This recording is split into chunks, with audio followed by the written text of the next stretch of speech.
My name's Anna. I work as an economist for a big firm in the city. Numbers have always been my thing, but personal equations, those I figured out the hard way. Life was on a predictable track until Mom got sick. It was just her and me after Dad passed away when I was a teenager. She was more than just a mom. She was my rock. When she got diagnosed with a condition that needed full-time care, I did the only thing that made sense. I sold her cozy house and moved her into a top-notch nursing home, the kind of place with gardens, 24-hour care, and even a piano in the lounge where she used to play her favorite tunes. It cost a fortune, but seeing her smile, playing those keys like she was young again, made every penny worth it. I remember one evening, after a long day of crunching numbers and balancing budgets, my boss Lucy dragged me to this party. Lucy's the head honcho at our firm, and despite her tough exterior, she's been my pillar through thick and thin. "Come on, Anna. You need to let your hair down every once in a while," she had said, her arm slung over my shoulder as we walked into the loud, crowded room. I was fumbling with my purse when I bumped into him, Ethan. He was all charm, from his crooked smile to his sparkly eyes. "Sorry, didn't see you there," he chuckled, handing me back my purse which had landed at his feet. "It's all right. Happens to the best of us," I replied, trying not to get lost in his deep blue eyes. As the evening rolled on, it turned out Ethan was the friend of a friend, and we got talking about everything from work to our favorite old movies. Turns out we both had a soft spot for old-school jazz and spaghetti westerns. Lucy and I both took a liking to him, but it was clear Ethan had eyes only for me. Lucy noticed, but she was cool about it. After he asked me out, she pulled me aside, her drink in hand. "He's cute, but if he messes with you, I'll kick his ass," she half-joked in her usual no-nonsense manner.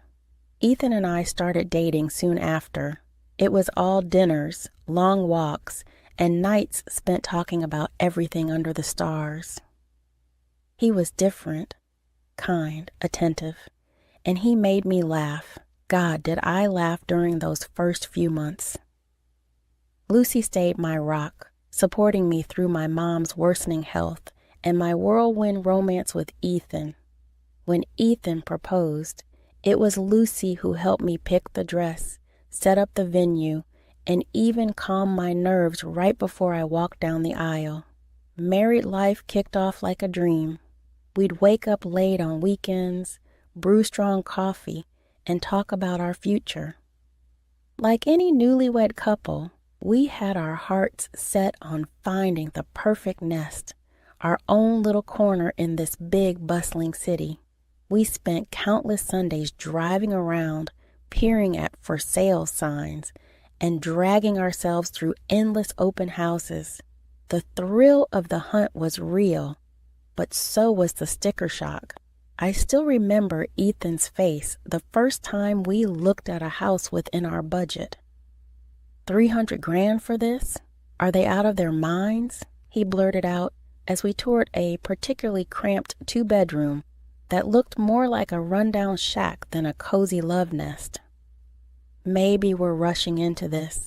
We could save up a bit more. Give it another year or two." His words made sense, and honestly, the pressure to find a house right away was eating at me, too. "Yeah, maybe you're right. No need to rush. We've got plenty of time," I agreed, squeezing his hand. So we put the house hunt on pause. It seemed like the sensible thing to do, and life went on. But things shifted when my mom passed. It was sudden, a call in the middle of the night that left me scrambling to get to her side, only to arrive too late. Losing her was like losing my anchor, and in the weeks that followed, I walked around in a daze. Ethan was there, though, holding me at night, while I cried, making sure I ate something, even if it was just toast. One evening, As I was sorting through some of Mom's papers, I found documents from the nursing home about the remaining funds. It was a hefty sum, parked quietly in a savings account, around $200,000. I hadn't thought about it much with everything going on. Ethan was in the kitchen when I told him. His reaction was off. "Wow, that's a lot of money, babe. You know, that could buy us a house outright. No more mortgage worries," he said a little too quickly, his eyes not quite meeting mine. I remember frowning, feeling a twinge in my gut. "Yeah, maybe," I muttered, folding up the paper. "But let's think about it, okay? It's all pretty fresh." Sure, he replied, but there was a note in his voice that I couldn't place, something that made me watch him a little more closely as he turned back to chopping vegetables, his knife tapping rhythmically against the cutting board. After what felt like an eternity of house hunting and countless discussions, Ethan and I finally bought our dream home. We settled on a charming little place not too far from the city center, but still with enough backyard space for maybe a dog or two down the line. "We did it, babe," I said to Ethan as we stood in our new living room, boxes stacked around us waiting to be unpacked. "Yeah, we did," he smiled, wrapping his arms around me. "This is all ours." The house quickly turned into a project of love. We painted, decorated, and turned it into a home. Our weekends were filled with trips to furniture stores and discussions over coffee about which curtains matched the living room decor better. It was exhausting, but thrilling. A couple of months into our new homeowner bliss, Ethan suggested we visit his mom for dinner. "It's been a while, and she keeps asking about the house," he said one morning, looking up from his phone. I had only met his mom a few times. She lived on the outskirts of a small village, surrounded by forests and fields. Her house, much like her lifestyle, was quaint but cluttered with jars of herbs and tinctures. She was a firm believer in natural remedies, and often boasted about curing a cold with nothing but a special tea or a concoction of her own making. When we arrived, the aroma of something herbal wafted through the air. Ethan's mom, Martha, greeted us warmly, but looked a bit pale. "Oh, I've just been feeling under the weather," she explained, as she led us into the kitchen where dinner was laid out. "Have you seen a doctor?" I asked, concerned as we settled around the table. Martha scoffed, shaking her head vigorously. No, I don't trust those doctors. I've got my own remedies." She gestured towards the countless jars lining the shelves. During dinner, Martha's coughs seemed to worsen, and she casually mentioned, "You know, Anna, maybe you could stay for a few days, help me out around here with some things." I was caught off guard. "Oh, Martha, I wish I could, but work is slammed right now. We just took on a big project, and I can't really take any time off," I explained, trying to keep my tone gentle. "Maybe you should do what my mom did." Martha's eyes narrowed a bit. "I remember you put your mother in a nursing home," she said abruptly.